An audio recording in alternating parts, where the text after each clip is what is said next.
Hello, this is Kittens cycling in Ireland.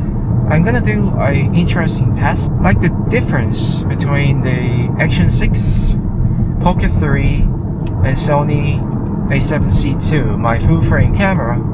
Action 6, the thing that's currently recording on, is the best. It has the widest field of view, and the picture quality, especially during daytime, is quite good.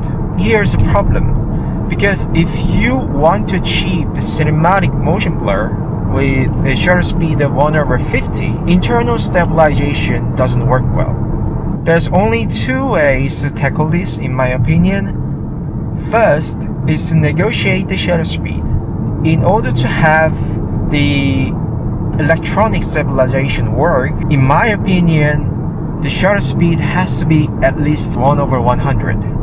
Which at 1/100, you will already lose enormous amount of motion blur. What will be the other solution? Remove the vibration physically. That means you have to use gimbal. Like face-to-face comparison between Action 6, Pocket 3, and lastly a7C II with 16mm G lens on it. Okay, now 24 frames a second, Rocksteady off.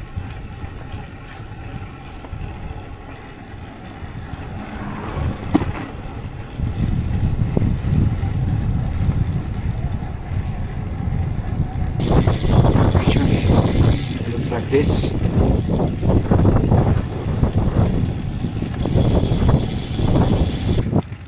And this is, by the way, for the comparison, Osmo Pocket 3 shot without wide angle lens, just a variable ND filter. You can see how smoother it is, but maybe perhaps say smooth as much as say Action camera plus gimbal. Field of view will be much narrower than the Action camera.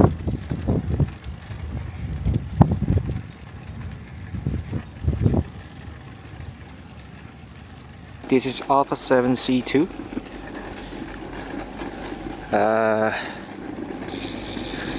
16mm f1.8 G lens attached. Dynamic active stabilization. Just for the comparison, no gimbal.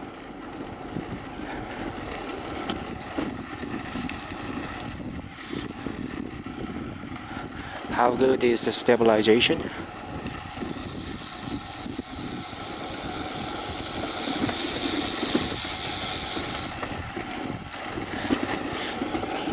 And how good the full frame camera is over the Action cameras.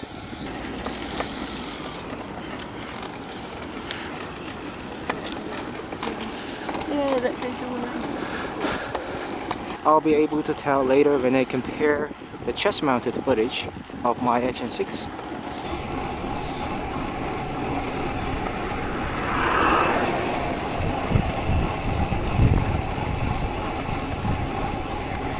Now back to the Action camera.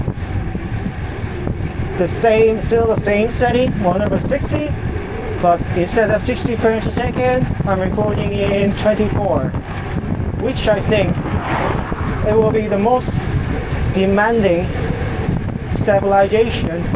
I'm back to 1/60.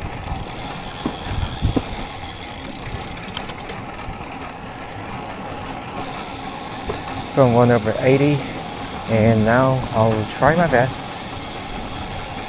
to cycle, not slowly per se, but more gently.